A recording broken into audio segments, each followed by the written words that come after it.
అందరికి నమస్కారం. నేను శిరీష. ప్రస్తుతం మనతో పాటు ఉన్నారు ప్రముఖ జ్యోతిష్య వాచస్పతి బ్రహ్మశ్రీ పోతుకూచి చంద్రమౌళి శాస్త్రి గారు. గురుగారితో మాట్లాడదాం. నమస్కారం గురుగారు.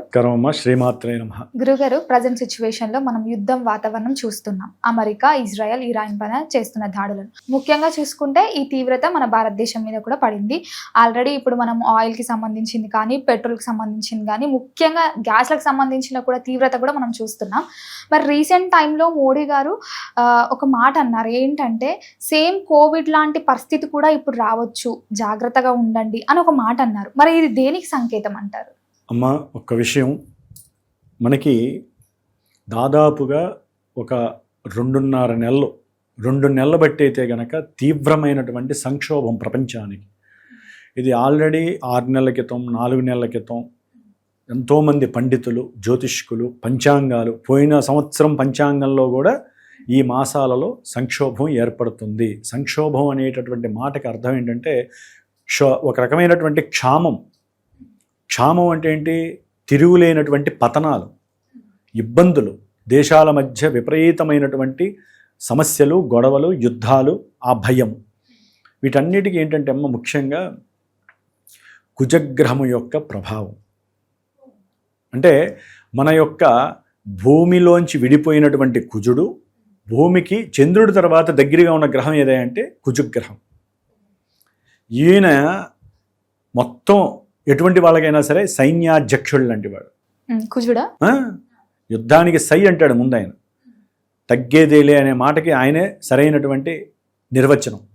మరి అటువంటి కుజుడు ఎప్పుడైతే కుంభరాశిలో రాహువుతో కలిశాడో ఆ క్షణం నుంచి దాదాపుగా 1 నెలన్నర 2 నెలలు అయితే తీవ్రంగా, అది మనం చూస్తూనే ఉన్నాంగా. యుద్ధం ఎప్పుడు బిగినైందమ్మా? ఎక్కువగా 2 నెలలే. ఇంకా 2 నెలల తర్వాతే బిగినైంది. అంతకుముందు అంతగా ఏమీ లేదు, అంత అనుకూలత, అంత ప్రతికూలతలు ఏం లేవు. అంటే కుజుడు రాహువుతో కలిస్తే ఎన్నో రకాలైనటువంటి యుద్ధాలు, మిసైల్స్. ఆయన అంతకుముందు 1 నెలన్నర ముందు, అంటే కుజుడు ఎప్పుడైతే ఆ వృశ్చిక రాశిలో ఉన్నాడో ఆ సమయంలో ఉన్నటువంటి పరిస్థితికి మనకి పాకిస్తాన్కి యుద్ధం జరిగింది. ఏదో కొన్ని రోజులు జరిగింది.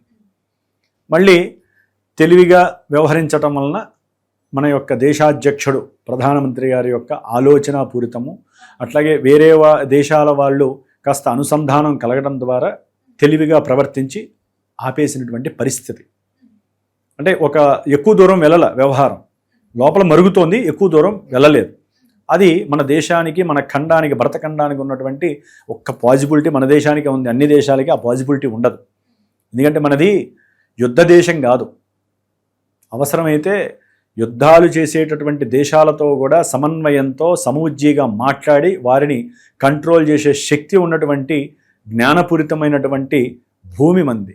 వేదభూమి మన యొక్క జన్మభూమి.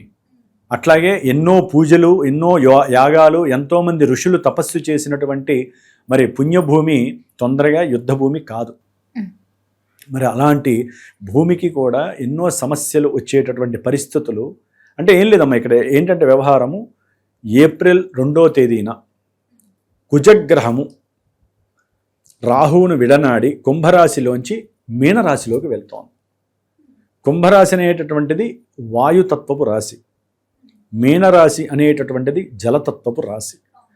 అందులో ఈ అగ్నితత్వపు మూమెంట్స్ కలిగినటువంటి ఈయన అగ్నితత్వ గ్రహం అంటారు. ఈ కుజగ్రహం ఎప్పుడైతే మీనరాశిలోకి వెళ్తారో, ఎప్పుడైతే అక్కడ ఆల్రెడీ తిష్ట వేసుకుని కూర్చున్నాడు శని మహానుభావుడు, ఆయన అక్కడ ఉండడం వల్ల కూడా మరి జల సంబంధిత దోషాలు మార్చి నుంచి చెప్తూనే ఉన్నాం. జలాలకి సంబంధించిన ఎన్నో దోషాలు రాష్ట్రాల మధ్య కావచ్చు, దేశాల మధ్య కావచ్చు. మరి అదేదో జలసంధి గొడవ వచ్చిందిగా. అది పెట్రోల్ గురించి వచ్చిందా, అదే గ్యాస్ గురించి వచ్చిందా, క్రూడ్ ఆయిల్ గురించి వచ్చిందా, ఏదో ఎందుకంటే అమ్మా నీటిలో సంక్షోభం దేనివల్ల కలుగుతోందంటే ఈ యొక్క శని భగవానుడు సూచించేటటువంటిదంతా కూడా ఈ యొక్క క్రూడ్ ఆయిల్కి సంబంధించినటువంటిది. దాంట్లో ఇప్పుడు కుజుడు కూడా కలుస్తున్నాడు. కుజ శనులు కలిశారంటే పతనమే. అంటే నీటి రాశిలో ఉన్నటువంటి కుజశనులు నీటికి సంబంధించినటువంటి మనకి ప్రపంచ దేశాలకి, ఆర్థిక వ్యవస్థకి ముఖ్యమైనటువంటి ఆయిల్ ఏదంటే క్రూడ్ ఆయిల్. దాని నుంచే విమానాలకి సంబంధించినటువంటి ఆయిల్ లభిస్తుంది. పేదవాడింట్లో వెలిగించేటటువంటి కిరోసిన్ కూడా చివరికి అక్కడే రావాలి. మనం నడుస్తున్నటువంటి తారు కూడా దాని నుంచి లభిస్తుంది. అంటే ఇంత ఫిల్టరైజింగ్ అయ్యేటటువంటి వ్యవస్థకి మూల కారణం క్రూడ్ ఆయిల్. ఈ క్రూడ్ ఆయిల్ మీద చాలా ఘోరమైనటువంటి పతనం ఏర్పడుతోంది ఈ ఏప్రిల్ మాసం. దానికి తోడు రాజుల మధ్య అంటే దేశాధ్యక్షుల మధ్య పొంతనలు ఉండవు. ఎవరి రాజ్యాధికారం మీద ఆకాంక్ష, ప్రజల మీద ఆకాంక్ష తక్కువ ఉంటుంది. నా దేశం కన్నా నేను గొప్పవాణ్ణి, ప్రతి ఒక్కడు హిట్లర్ అనేటటువంటి వ్యక్తిత్వంతో ముందుకు పరిగెడుతున్నారు. అంతకుముందు రష్యా ఉక్రెయిన్ అది బిగిన్ అయింది, ఇప్పటికీ తగ్గల. కొన్ని నెలలైందో సంవత్సరం అయిందో తెలియదు కానీ జరుగుతూనే ఉంది వ్యవహారం. అట్లాగే ఇప్పుడు ఇరాను ఇజ్రాయెల్, దాని చుట్టుపక్క ఉన్నటువంటి ప్రతి దేశము కూడా పతనం అయిపోతూనే ఉంది. వీళ్ళ యొక్క అహంకారం, మద అహంకారం అంటారు దాన్ని. అంటే నేను నేను నేను అధ్యక్షులు లెక్క ప్రకారం దేశం గురించి అయితే కనుకమ్మ అధ్యక్షులు కూర్చుంటే సమన్వయంతో కూర్చొని మాట్లాడుకుంటే సంభాషణలు అయిపోతాయి. కానీ గ్రహాలు అనుకూలించట్లా. అందుకనే గ్రహాల యొక్క గొప్పతనము అందరూ ఎగ్రీ చేయాల్సిందే.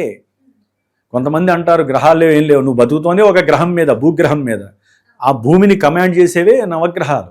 నవగ్రహాల్లో సప్తగ్రహాలు, ఆ సప్తగ్రహాల్లో కుజగ్రహం మహామాదచ్చదు. ఆ గ్రహం యొక్క కిరణాలు చాలా చాలా శనిగ్రహ కిరణాలు రెండూ కూడా కలిసి మన యొక్క భూమి మీద తీవ్రంగా పడుతున్నాయి. ఆ రెండిటి యొక్క పొడ మంచిది కాదు. కాబట్టి కిరోసిను, గ్యాసు, అట్లాగే మనకి జరిగేటటువంటి చమురు అంటే డీజిల్ కావచ్చు, పెట్రోల్ కావచ్చు, వీటి మీద వ్యవస్థలో అసమతుల్యత వచ్చింది. వాటి మధ్య ఎక్కడైతే విభేదం కలిగిందో మొత్తం మానవాళికి సంబంధించినటువంటి ఆహార ఉత్పత్తి ధాన్యాలు అన్నీ కూడా సర్వనాశనం అయిపోయి వాటి యందు రగడ ప్రారంభమైపోయి ఆల్రెడీ ప్రతి మనిషిలో కలిపురుషుడు ఉంటాడు కదమ్మా. మరి వ్యాపారస్తులు ఉంటారు కదా, పెద్ద పెద్ద వ్యాపారస్తులు, గొప్ప వాళ్ళు అంటూ ఉంటారు. వాళ్ళల్లో కలిపురుషుడు పూర్తిగా ఆవహించేస్తాడు నకసిక పర్యంతం. సామాన్యుల్ని ఇబ్బంది పెట్టడానికి ఇదే సమయము. ఏం చేస్తాడు? వ్యాపారస్తుడు తమ దగ్గర ఉన్నటువంటి నిల్వలన్నీ కూడా దాచిపెట్టేసుకుంటారు. ఆల్రెడీ బిగిన్ అయిపోయింది, అవన్నీ కూడా రిలీజ్ చేయరు. రిలీజ్ ఎప్పుడు చేస్తారు? 6వ తారీఖు నుంచి, ఏది రేపు ఏప్రిల్ 6వ తారీఖు నుంచి ఏప్రిల్ 22వ తారీఖు వరకు కూడా, 23, 24 వరకు కూడా చాలా చాలా ఘోరమైనటువంటి ఆర్థిక పతనం బీనవుతోంది. మనకి ఏది కావాలన్న వస్తువులు అధికమైనటువంటి ధనాన్ని ఖర్చు పెట్టి కొనాల్సిన పరిస్థితి, ఆర్థిక వ్యవస్థలన్నీ కూడా పతనం అయిపోయేటటువంటి పరిస్థితులు ప్రారంభమవుతాయి. అందుకనే ఏప్రిల్ మాసం చాలా కఠినమైనటువంటి ఘోరమైనటువంటి పరిస్థితులను కలుగజేస్తోంది. దేశాల మధ్య వాతావరణం ఎక్కడ అనుకూలంగా ఉండదు. అది మన భారతదేశం మీద, ఆర్థిక వ్యవస్థ మీద చాలా ఘోరమైనటువంటి పరిస్థితి కలుగజేస్తోంది. నీటి లోపల ఉన్నటువంటి వాటికి, నీటి పైన ఉన్నటువంటి వాటి మీద కూడా, అంటే స్టీమర్లు కానీ, మనకు వచ్చే వస్తు ద్రవ్యాలని మోసుకొచ్చేటటువంటి ఏవో ఉంటాయి కదా స్టీమర్లు, అవి కానీ, నీటి లోపల ఉన్నటువంటి క్రూడ్ ఆయిల్కి సంబంధించినటువంటి పెద్ద పెద్ద మిషనరీస్ ఉంటాయి.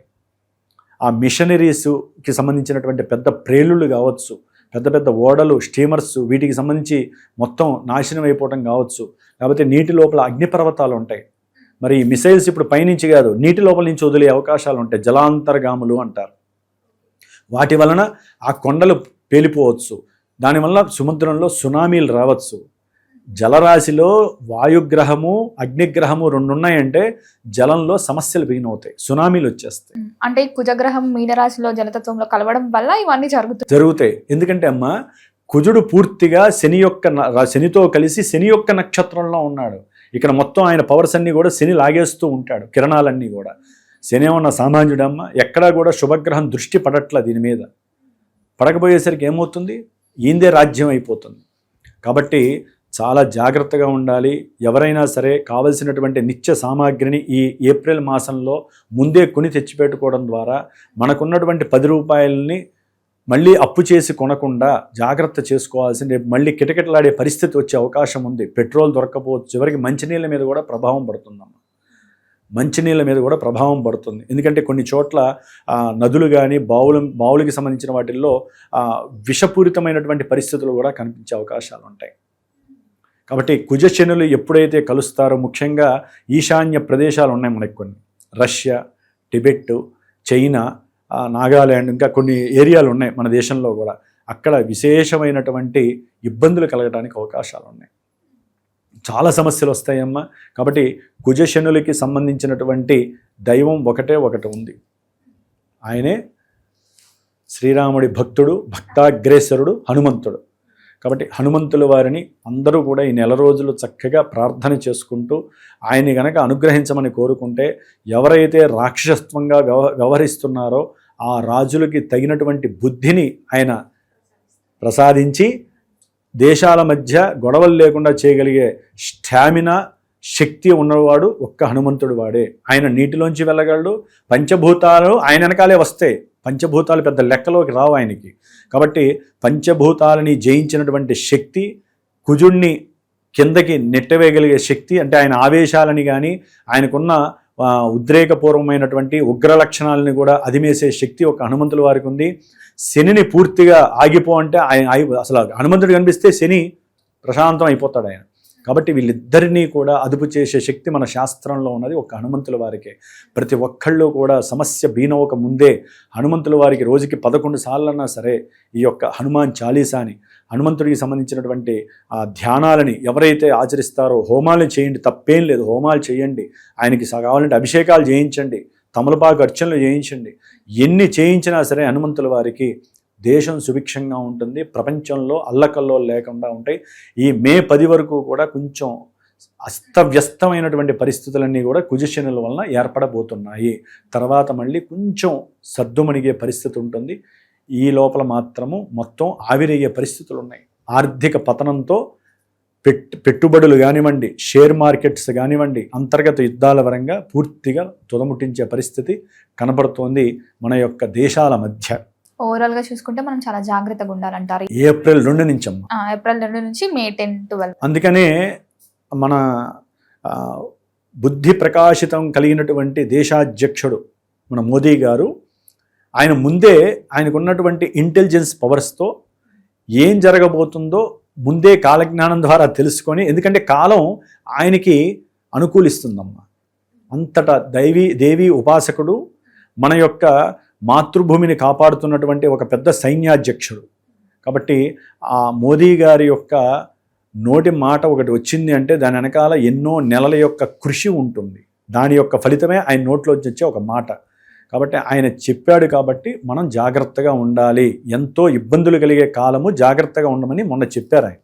కాబట్టి మనందరం జాగ్రత్త పడాలి, ఆయనకి శక్తినివ్వాలి. ఇంకా ఆయనకి బుద్ధికి శక్తినివ్వటానికి ఆయనకి ఆయుష్ను ప్రసాదించమని మనం ఆ హనుమంతుల వారిని కోరుకుంటే, హనుమంతుల వారు ఆ మోదీ గారికి రక్షణ వలయంలో ఉండి ఎటువంటి దేశము మన మీద ఎటువంటి దుర్మార్గపరమైనటువంటి మన రక్షణ వ్యవస్థని పాడు చేయకుండా, మన మీద ఎటువంటి మన నీటికి సంబంధించిన వ్యవహారాల మీద కూడా ఎన్నో జరుగుతున్నాయి, తెలుసో తెలియకో, ఇబ్బందులు లేకుండా ఆయన కాపాడుతాడు. ఎందుకంటే ఇప్పుడు యుద్ధంలో మెయిన్ పార్ట్గా ఉన్నటువంటి ఇరాన్ కూడా మనకు అనుకూలంగానే ఉంది. ఎవరు చేశారు? మేధస్సు చేసింది, మోదీ గారి యొక్క మేధస్సు మాట రూపకంగా. మరి ఏ దేశం నుంచి కూడా మనకి అనుకూలం లేదు, ఒక్క ఇరాన్ నుంచి మనకి ఎక్కడ ఆకుండా వస్తున్నాయి. కాబట్టి మన వ్యాపారస్తులు కూడా మన దేశంలో కొంచెం జ్ఞానంతో మన ప్రజలు ఇది మన దేశం అనుకొని ఎక్కడా కూడా వస్తువుల్ని దాచిపెట్టకుండా చక్కగా ఉన్నంతలో సామాన్యమైన రేట్లకి వారు కూడా అమ్మితే బాగుంటుంది. కానీ అదేదో అంటారు చూసారా, గద్దలు వస్తాయి మనిషిగా ఉన్నప్పుడు కాకుండా మృతదేహం ఉన్నప్పుడు. ఏదైనా జంతువులు చనిపోయినా, మనిషి చనిపోయినా కొన్ని గద్దలు రాబంధువుల్లా వచ్చేసేసి పీక్కుతుంటాయి చూసారా. వ్యాపారస్తులు, పారిశ్రామికవేత్తలు ఇదే అదునుగా సామాన్యమైనటువంటి మనుషుల మీద పడి రక్కుతూ వాళ్ళ దగ్గర ఉన్నటువంటి డబ్బుని ఆర్జించేటటువంటి ప్రయత్నాల్లో ఉన్నారు. అది మనందరం చూస్తూనే ఉన్నాము. దాన్ని ఒకంత జాగ్రత్తగా పెట్టుకుంటే రేపు భవిష్యత్తులో మీరు బాగుంటారు, మన దేశము బాగుంటుంది, మనందరం బాగుంటాం. గురుగారు, మొత్తం మీద మాకున్న సందేహాలన్నీ నివృత్తి చేసినందుకు ధన్యవాదాలు. శుభమస్తు.